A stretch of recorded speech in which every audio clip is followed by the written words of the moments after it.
ഈശോമിശിഹായ്ക്കും സ്തുതിയായിരിക്കട്ടെ. ഈ മെയ് മാസം നമുക്ക് പരിശുദ്ധ അമ്മയോട് കൂടെ ആയിരിക്കാനും വണക്കമാസ ആചരണത്തിലൂടെ പരിശുദ്ധ അമ്മയെക്കുറിച്ച് കൂടുതൽ അറിയുന്നതിനും സ്നേഹിക്കുന്നതിനും ഇടയാകട്ടെ.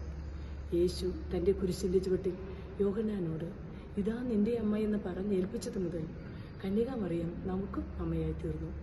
ഗബ്രിയേൽ ദൂതൻ പ്രത്യക്ഷപ്പെട്ട് കൃപ നിറഞ്ഞവളെ സ്ത്രീകളിൽ അതിധന്യെ എന്ന് സംബോധന ചെയ്തപ്പോൾ ഇതാ കർത്താവിൻ്റെ ദാസി എന്ന് പ്രത്യുദ്ധരിച്ച അമ്മ.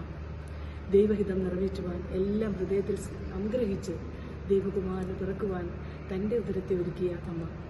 അനേകം പ്രതിസന്ധികളും പ്രതിബന്ധങ്ങളും ബുദ്ധിമുട്ടുകളും ഉണ്ടായപ്പോഴും അനേകം എതിർചോദ്യങ്ങൾക്ക് പ്രസക്തി ഉണ്ടായിട്ടും എല്ലാം ദൈവപദ്ധതിക്കായി വിട്ടുകൊടുത്ത അമ്മ.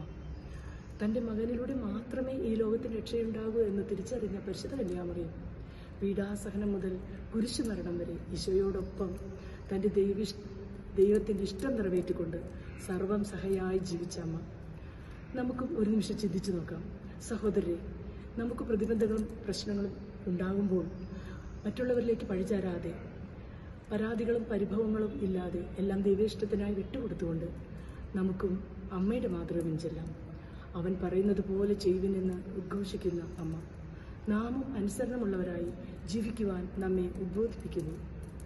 സ്വർഗത്തിൻ്റെ കോവണി എന്ന് വിശേഷിപ്പിക്കുന്ന പരിശുദ്ധ അമ്മയോടൊപ്പം സുഹൃത ജപങ്ങളും സൽപ്രവർത്തികളും ജപമാലകളും കോർത്തിണക്കി ഉരുവിട്ടുകൊണ്ട് സ്വർഗത്തിലേക്കുള്ള നിത്യജീവനിലേക്കുള്ള ചവിട്ടുപടി കയറുവാൻ ഓരോ ചവിട്ടുപടി കയറുവാനും അമ്മയുടെ സഹായം യാചിച്ചുകൊണ്ട് അമ്മയെ പരിശുദ്ധ അമ്മയെ ഞങ്ങൾക്കും സഹായമുണ്ടാകണേ എന്ന് പ്രാർത്ഥിച്ചുകൊണ്ട് ആമേൻ.